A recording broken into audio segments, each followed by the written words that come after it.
నిన్న ఉత్తరాంధ్రలో సునామీ వచ్చింది. ఏమి సునామీ అనుకుంటారా? జన సునామీ.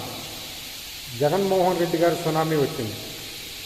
ఉత్తరాంధ్ర మొత్తం జగన్మోహన్ రెడ్డి గారి దగ్గరికి ఊళ్ళు వాడలు ఖాళీ చేసి మరీ వచ్చారు.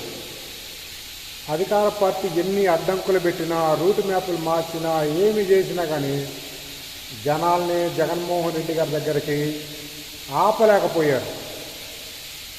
ప్రతి ఒక్కరు స్టీల్ ప్లాంట్ ఉద్యోగస్తులు అయితేనేమి, డల్క్ పార్కు వాళ్ళు అయితేనేమి, లేకపోతే కాలేజీ స్టూడెంట్లు అయితేనేమి, లేకపోతే డిఎస్సి అభ్యర్థులు అయితేనేమి, ఎంతమంది వాళ్ళ సమస్యలు చెప్పుకోవటానికి జగన్మోహన్ రెడ్డి గారిని కలవటానికి ఊరు వార్డులు మొత్తం దాటుకొని వచ్చారు.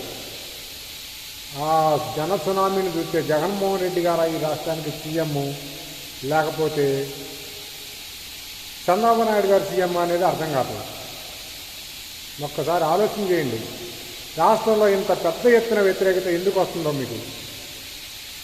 జగన్మోహన్ రెడ్డి గారి దగ్గర నుంచి జనాన్ని ఎవరు విడదీయలేరు, ఎవరు ఏమి చేయలేరు. జగన్మోహన్ రెడ్డి గారి దగ్గర నుంచి జనాన్ని దూరం చేయలేరు. ఇప్పుడు కాదు, ఎప్పటికైనా సరే.